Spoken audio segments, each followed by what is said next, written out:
I see you've met Heimdall. He reads minds for me. The boy is false, Allfather. This young man, who is my guest, is covered in mud. Care to explain? He means to betray you.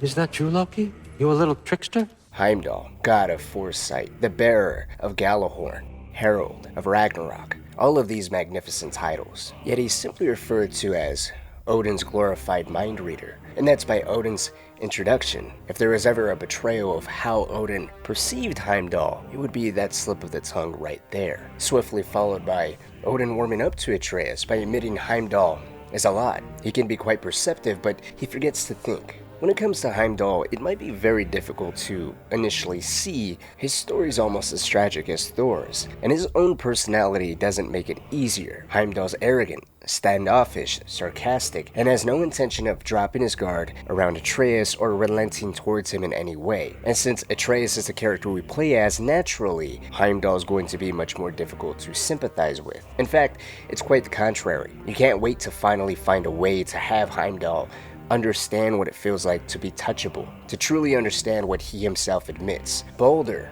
was the one to enjoy the luxury of not feeling anything. Heimdall's foresight and the privilege of Odin's blessings only make him more agitating, feeding his overbearing nature to the point of even feeling inclined to directly disrespecting Thor, the most feared destroyer in all of the 9 realms, whose power is second to only Odin's. It's that very arrogance that eventually leads to his death, refusing to accept Kratos sparing him out of pity, a defiance to fight to the bitter end that eventually triggers Ragnarok, despite Kratos' best efforts to avoid war and spare pointlessly killing yet another god. Heimdall's demise at his own sense of superiority and Odin claiming Brock as a blood payment for Heimdall all causes a spiral of events that the Norns foretold of. Heimdall would die because he was a threat to Atreus, compelling Kratos to do what he does best, kill gods. But as we did with Thor before, taking a look at the misery behind the death and destruction he left in his wake, and how Odin purposely kept him in this dark place, pushing him to the mead, clouding his judgment and amplifying his own emotional instability, today we're going to be taking a look past the arrogance of Heimdall and look at the hell or the curse that is his power of foresight, the power of being able to constantly see people for what they are, what their intentions are, despite them lying to everyone else, including themselves, attempting to sugarcoat the most reprehensible actions behind a facade of greater good intentions that all crumble down upon itself. Heimdall can see it all. He doesn't have the blessing of social ignorance. He's exposed to the worst within everyone he confronts all the time. And yet with this incredible power to actively see everyone for what they truly are, the nature behind the mask that they put on for everybody else, his loyalty to Odin and determination to protect Asgard doesn't allow him to properly recognize Odin was just using him and actively lying to him. You are chaos in a spiffy archer suit. I watch your mouth move and I see cities burning. Nothing good is going to come from you being in Asgard. From the moment he met Atreus, Heimdall knew his intentions. He knew what he is and what Atreus being in Asgard meant for everyone. The line of him saying, "I watch your mouth move and I see cities burning," is not only a nod to Loki in real Norse mythology, who's often described as silver-tongued, but it perfectly shows us Heimdall's capacity of perception. Atreus did go to Asgard with the intention of using Odin, using him without Odin being none the wiser, playing into the foretold prophecy of Atreus coming to Asgard to help Odin, albeit with the omission of Atreus' intentions, something Heimdall was able to pick up on and hence proceeded to attack Atreus for, refusing to allow him to get anywhere near the All-Father or put his beloved realm at risk. Just as Heimdall can see everyone for who they really are, their purest nature laid bare before him, I'd argue Heimdall was himself a victim of that very thing. Yes, he might have been an asshole, but a very predictable asshole. He reacted the very way Odin expected him to.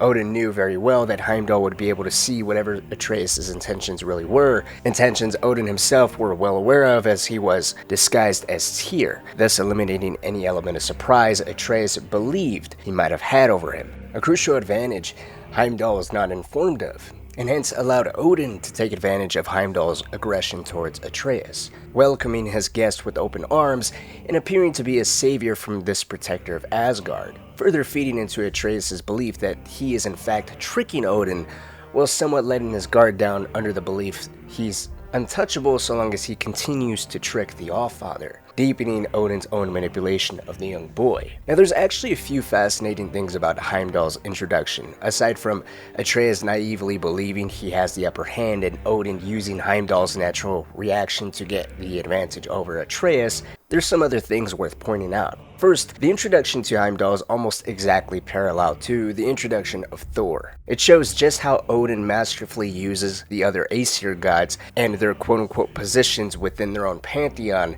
for Odin to cleverly take advantage of not only what they're expected to do, but what Odin wants them to do. Thor's intimidating presence, along with his lack of words and reputation for having a short temper, increased by what exactly Kratos and Atreus did to his sons, makes this entire scene that much more intense.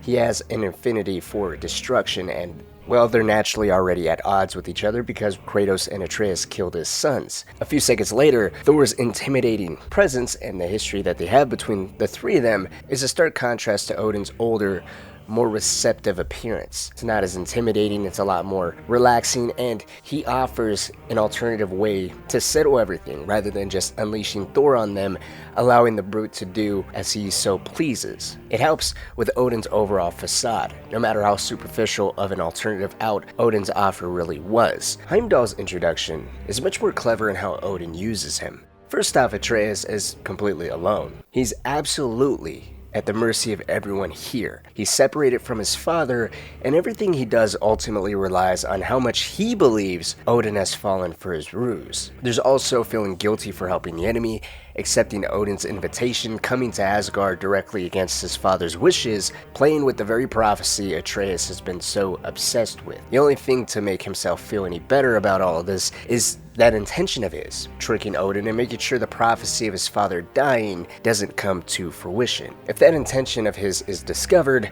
revealing he's a spy that has no wishes to genuinely help Odin or Asgard, the game is up, because with that discovery, Odin's protection is possibly forfeited, allowing Thor, Heimdall, Sif, Thrud, or anyone else here with the slightest problem with Atreus' presence in Asgard completely fair game to act upon. Heimdall of all people immediately acknowledges Atreus' intentions, putting Atreus in, as Heimdall puts it, an overly eager state to prove himself to the Allfather, and doing everything he can to completely mask that intention. The only part I've never fully understood is just why Odin didn't let Heimdall, his most fanatic and loyal follower, in on the fact that he's disguising himself as the freed God of War Tyr, and quote-unquote helping Kratos and Atreus. Atreus' presence here, after all, is completely because of Odin. Heimdall being left in the dark about all this could have been due to Odin's own deep-seated distrust of everyone, Heimdall having to die no matter what prophecy was true or not, Odin finding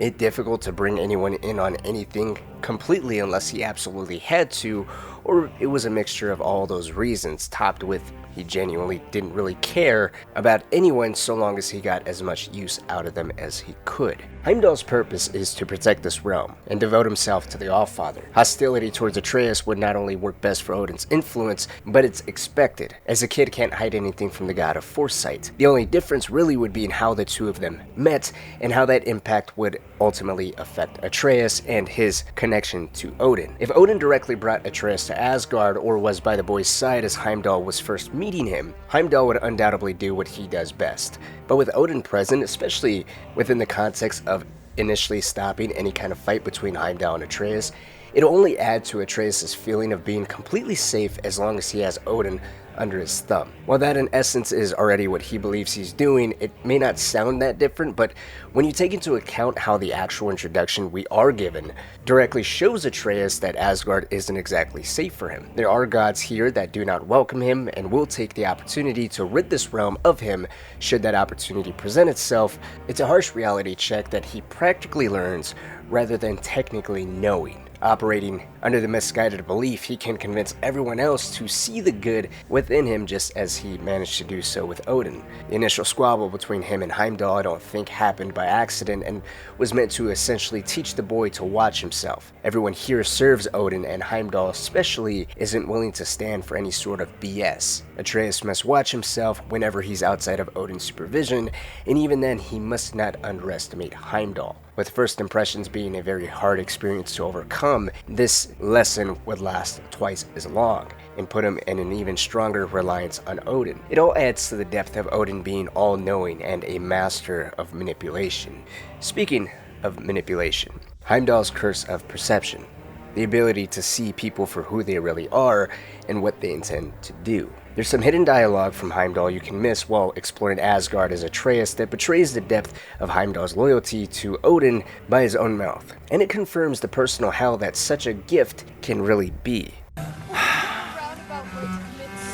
Sometimes I envy the Allfather. Why not try to He always sees the best in people, using us while all I see is what people really are. except more Nobody ever says what they mean. Some lie to the world. Some lie to themselves and don't even know it. And then there is you. You don't know what you want. You don't even know who you are. I can't blame him. But I hope you do know this. I will be watching.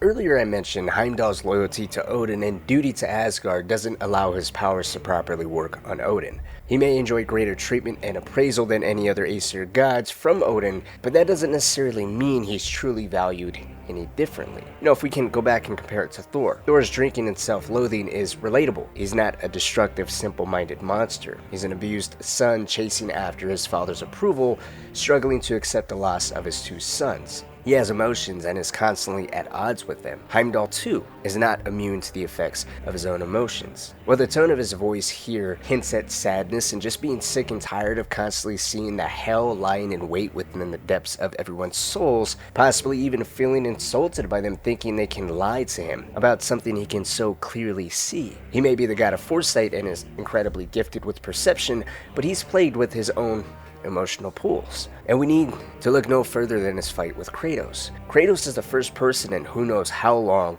to finally be able to hit Heimdall, to not only make him bleed, but force him to bend the knee and accept defeat. Keep in mind, Kratos never wanted war, or to slay another mighty god. During the duration of the entire game, he's actually against both of those things.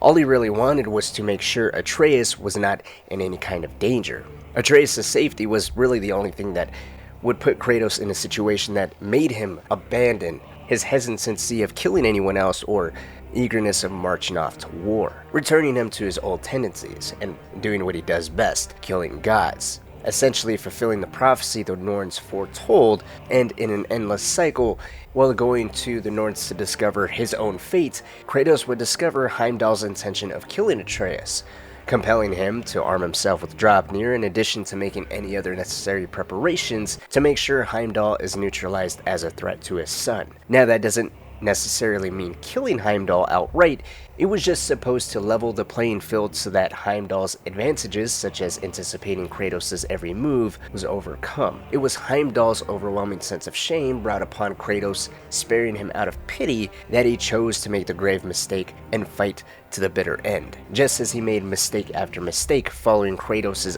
initial hit, he gave into his emotions and brought upon the downfall of the realm he so greatly loved. And with that came the death of the father he wanted to protect so desperately. It's a little ironic the one time someone told him directly to his face what his intentions were with him, such as Kratos telling him "let it go, you may live," was completely clouded and insignificant by his ability to see why Kratos was sparing him, an arrogant defiance against pity, an emotional outburst that overrode what he admitted to Atreus in the Great Lodge. He'd rather have someone openly hate him than pretend to like him. Even with that being the preference, he acts contrary to it, a fault of his emotions and nature that is in a way relatable. Heimdall, I believe, gets a very bad rap, just because he's arrogant, sarcastic, an asshole, and all-round quite unlikable, doesn't really mean he's a bad guy or evil. In fact, I'd argue he's the truest, purest god we face in all of Ragnarok. He served his purpose fully and unfortunately paid the price dearly. Just as Baldur lost his mind and Thor lost his spirit, Heimdall lost his insight. Thrown to do Odin's bidding and die staring into the eyes of everything Kratos has ever done, seeing the monster, the god killer he was known to be, strangled to death by Kratos' bare hands, Heimdall utters that very word, not only branding Kratos as something he's been trying to get away from and doing his best to be better for Atreus, but it reveals exactly what Heimdall saw in his final moments, the ghost of Sparta. Monster.